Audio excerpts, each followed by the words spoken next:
In a forgotten kingdom tucked between the shadow of two great mountains, there lived a boy named Elric.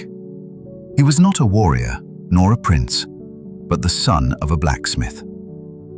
His heart burned with dreams brighter than the forge his father worked in. Elric longed to become a master historian. He wanted to write the tales of great kings, of wars, of love, of legends yet to be born. He would sit for hours under the great oak outside his home, journal in hand, words swimming in his head like a storm. But each time he began, doubt whispered, "You have time. Start tomorrow." Tomorrow came and it whispered again. Days passed, then weeks. His dreams gathered dust, just like the parchment left untouched. One evening, an old traveler visited the village. He was blind in one eye, wrapped in a tattered cloak, and spoke with a voice that carried storms in it. People said he had once been a royal scholar who walked with kings. That night, by the fire, he told tales that left even the village elders in silence. Elric stayed behind after the crowd had gone. He asked, "Sir, how did you live a life worth writing about?" The old man smiled, but his voice darkened. "By not waiting.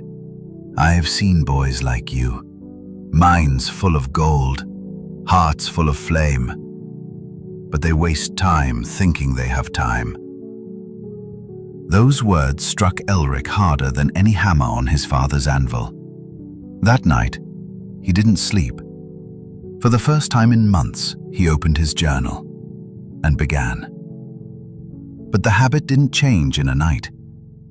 Each morning, Elric would wake with purpose, but by noon, he would find himself wandering, helping in the forge, watching the clouds, waiting for the right moment to write. Days kept slipping. The journal, though opened, was never filled. Years passed. Elric grew older. His beard thickened, his hands hardened like his father's. His village began to forget he ever dreamed of becoming anything more. One stormy night, his father fell ill. Elric stayed by his side. Between coughs, his father whispered, "You are meant for more than this village, Elric. Don't let this place bury your fire." He passed before dawn. That morning, Elric walked back to the great oak. The leaves had changed. The bark was older. So was he. His dreams hadn't died. They had been starved. He opened the journal. The first page still held his 16-year-old handwriting. The rest, empty. That silence on the page screamed louder than any regret he'd ever known. It wasn't that he didn't have time. It's that he kept giving it away. The traveler's words came back.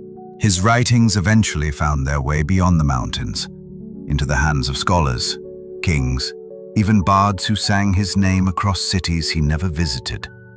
But Elric never left his village. He died as a blacksmith's son, in the same small home.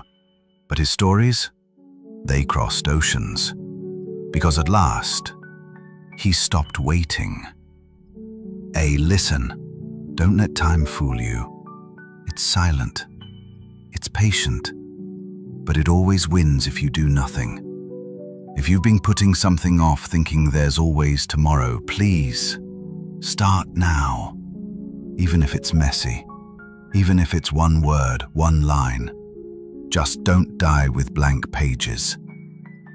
If this story moved something in you, share it with someone who's still waiting. Maybe it'll wake them up too.